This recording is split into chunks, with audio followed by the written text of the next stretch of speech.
George Orwell, La ferme des animaux. Chapitre 2. 3 nuits plus tard, Sage l'Ancien s'éteignait paisiblement dans son sommeil. Son corps fut enterré en bas du verger. On était au début mars. Pendant les 3 mois qui suivirent, ce fut une intense activité clandestine. Le discours de Sage l'Ancien avait éveillé chez les esprits les plus ouverts des perspectives d'une nouveauté bouleversante. Les animaux ne savaient pas quand aurait lieu le soulèvement annoncé par le prophète, et n'avaient pas lieu de croire que ce serait de leur vivant, mais ils voyaient bien leur devoir d'en jeter les bases. La double tâche d'instruire et d'organiser échut bien normalement en cochon, qu'en général on regardait comme l'espèce la plus intelligente. Et entre les cochons, les plus éminents étaient Boule de Neige et Napoléon, deux jeunes verras que M. Jones élevait pour en tirer bon prix. Napoléon était un grand et imposant Berkshire, le seul de la ferme. Avare de paroles, il avait la réputation de savoir ce qu'il voulait.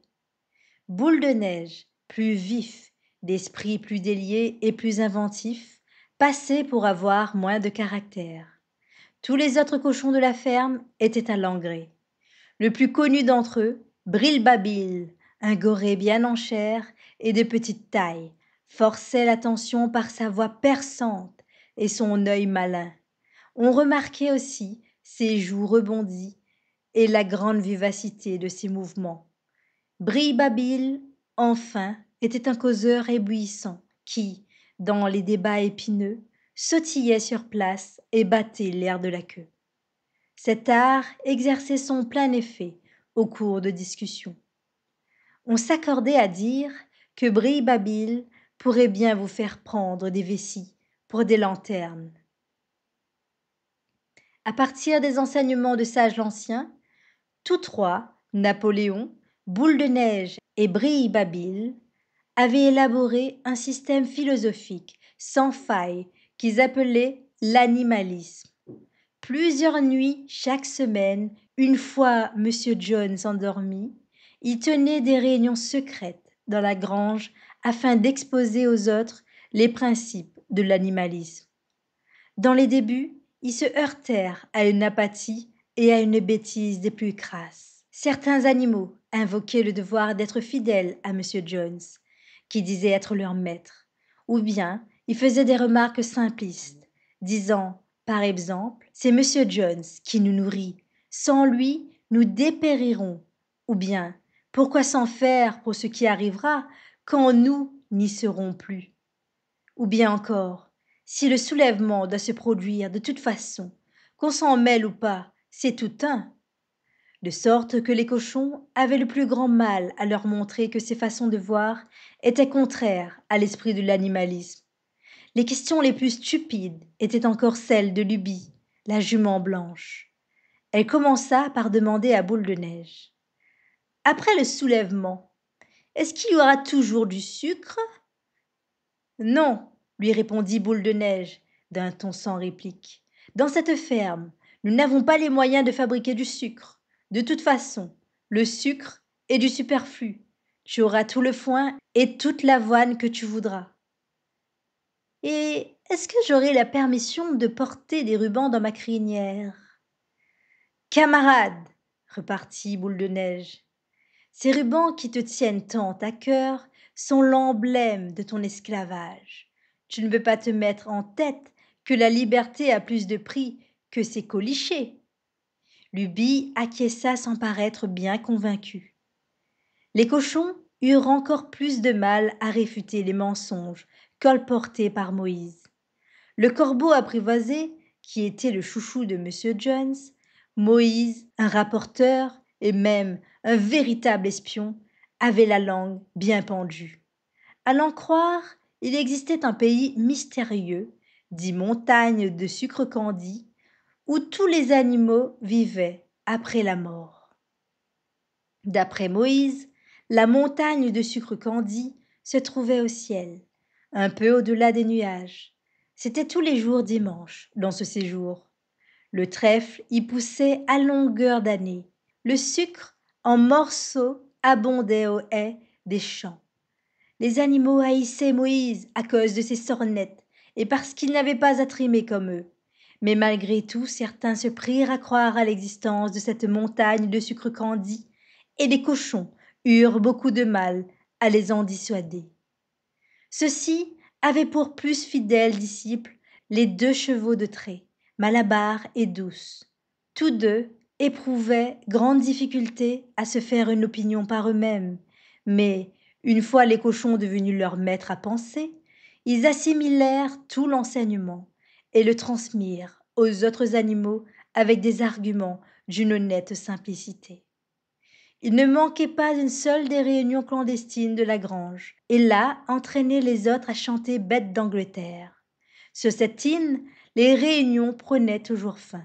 Or, il advint que le soulèvement s'accomplit bien plus tôt et bien plus facilement, que personne ne s'y attendait. Au long des années, M. Jones, quoique dur avec les animaux, s'était montré à la hauteur de sa tâche. Mais depuis quelque temps, il était entré dans une période funeste. Il avait perdu cœur à l'ouvrage après un procès où il avait laissé des plumes, et s'était mis à boire plus que de raison. Il passait des journées entières dans le fauteuil de la cuisine à lire le journal, un verre de bière à portée de la main, dans lequel, de temps à autre, il trempait pour Moïse des miettes de pain d'oiseau. Ces ouvriers agricoles étaient des filous et des fainéants. Les champs étaient envahis par les mauvaises herbes. Les haies restaient à l'abandon. Les toits des bâtiments menaçaient ruine. Les animaux eux-mêmes n'avaient plus leur suffisance de nourriture. Vint le mois de juin, et bientôt la fenaison. La veille de la Saint-Jean, qui tombait un samedi, M. John se rendit à Willingdon. Là, il se saoula si bien à la taverne du Lion Rouge qu'il ne rentra chez lui que le lendemain dimanche, en fin de matinée. Ses ouvriers avaient trait les vaches de bonne heure, puis s'en étaient allés tirer les lapins, sans souci de donner aux animaux leur nourriture. À son retour, M. Jones s'affala sur le canapé de la salle à manger et s'endormit, un hebdomadaire à sensation sur le visage. Et quand vint le soir, les bêtes n'avaient toujours rien eu à manger. À la fin, elles ne purent y tenir plus longtemps. Alors, l'une des vaches enfonça ses cornes dans la porte de la resserre, et bientôt toutes les bêtes se mirent à fourrager dans les huches et les boîtes à ordures. À ce moment, Jones se réveilla. L'instant d'après, il se précipita dans la remise avec ses 4 ouvriers, chacun le fouet à la main. Et tout de suite, une volée de coups s'abattit de tous côtés. C'était plus que n'en pouvaient souffrir les affamés. D'un commun accord et sans s'être concertés, les meurt-la-faim se jetèrent sur leurs bourreaux. Et voici les 5 hommes en butte aux rouillades et coups de corne changés en souffre-douleur. Une situation inextricable, car de leur vie, leur maître n'avait vu les animaux se conduire pareillement. Ceux qui avaient coutume de les maltraiter, de les rosser à qui mieux, voilà qu'ils avaient peur. Devant le soulèvement, les hommes perdirent la tête, et bientôt, renonçant au combat, prirent leurs jambes à leur cou.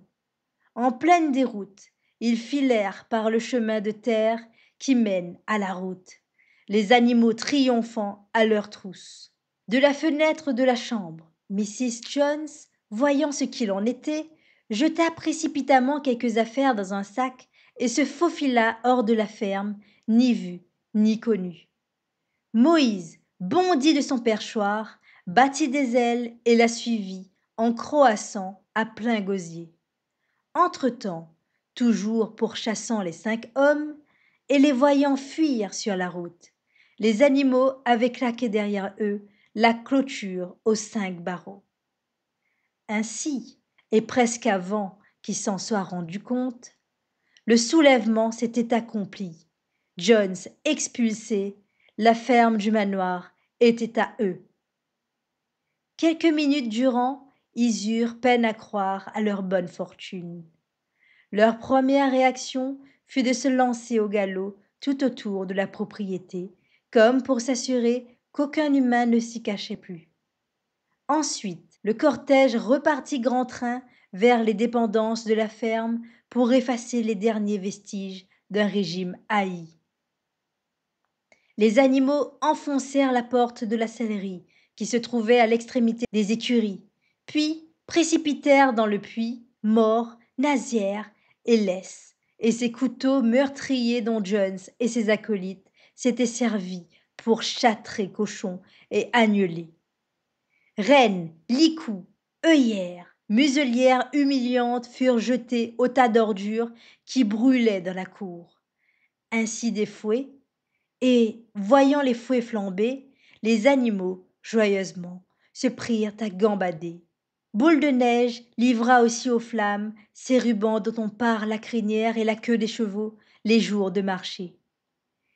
Les rubans, déclara-t-il, sont assimilés aux habits, et ceux-ci montrent la marque de l'homme. Tous les animaux doivent aller nus.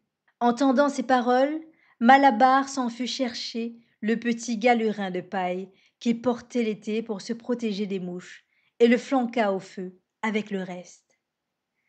Bientôt, les animaux eurent détruit tout ce qui pouvait leur rappeler Monsieur Jones. Alors Napoléon les ramena à la resserre, et il distribua à chacun double picotin de blé, plus 2 biscuits par chien. Et ensuite, les animaux chantèrent Bête d'Angleterre, du commencement à la fin, 7 fois de suite. Après quoi, s'étant bien installés pour la nuit, ils dormirent comme jamais encore. Bientôt, les animaux eurent détruit tout ce qui pouvait leur rappeler Monsieur Jones.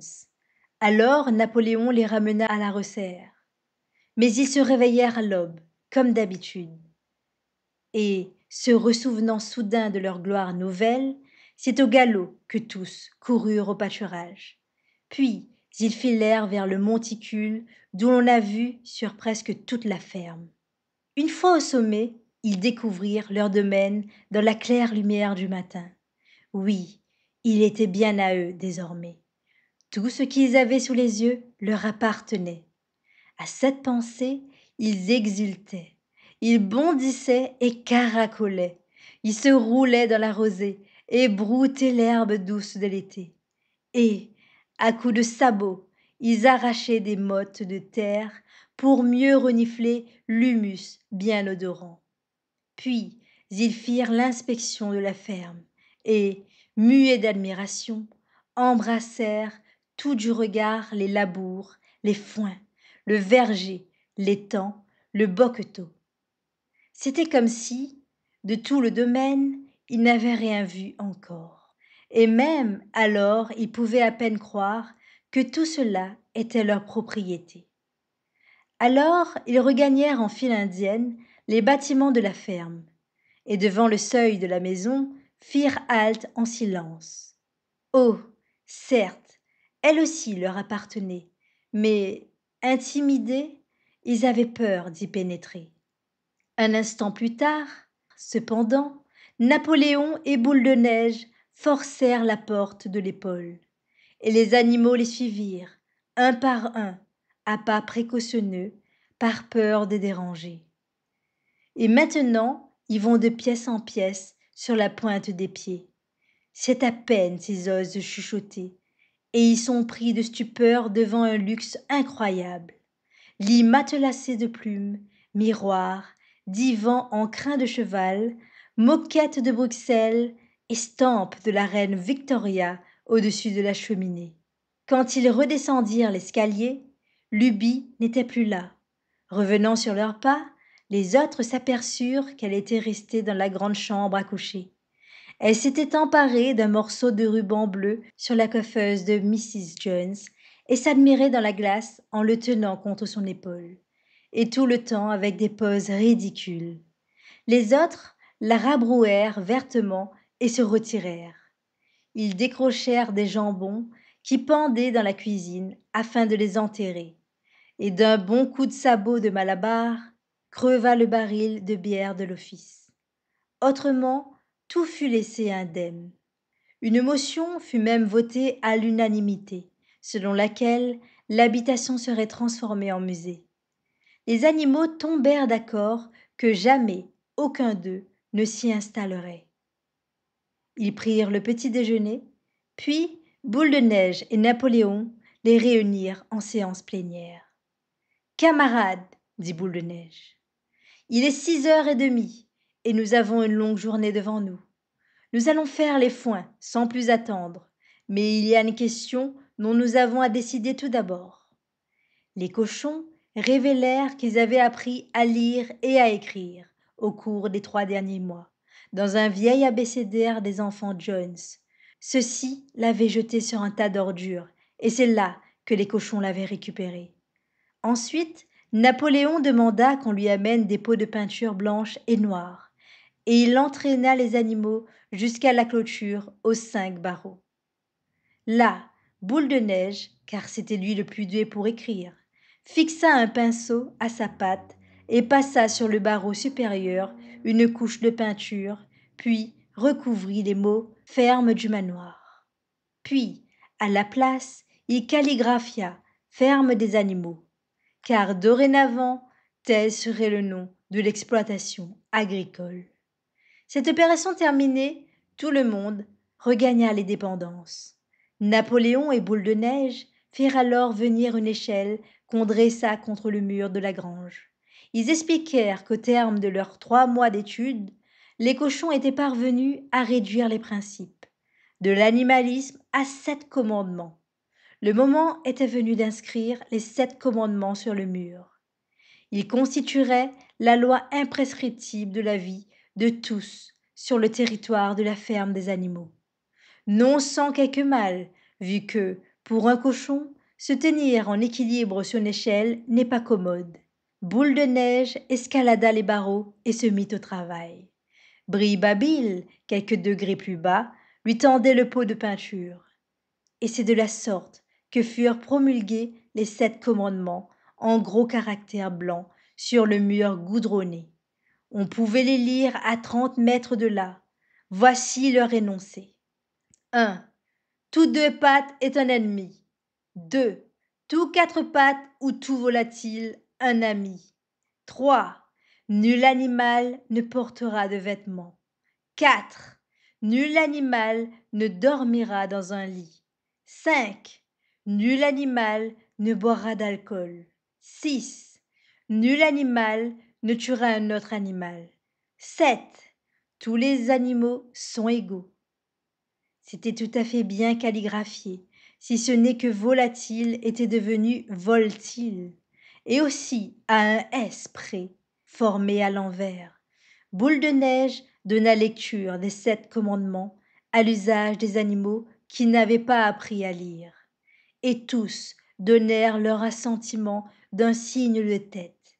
Et les esprits les plus éveillés commencèrent aussitôt à apprendre les 7 commandements par cœur. Et maintenant, camarades, au foin, s'écria Boule de Neige. Il y va de notre bonheur d'engranger la récolte plus vite que ne le feraient Jones et ses acolytes. Mais à cet instant, les 3 vaches, qui avaient paru mal à l'aise depuis un certain temps, gémirent de façon lamentable. Il y avait 24 heures qu'elles n'avaient pas été traites. Leur pie était sur le point d'éclater. Après brève réflexion, les cochons firent venir des seaux et se mirent à la besogne. Ils s'en tirèrent assez bien, car les pieds des cochons convenaient à cette tâche.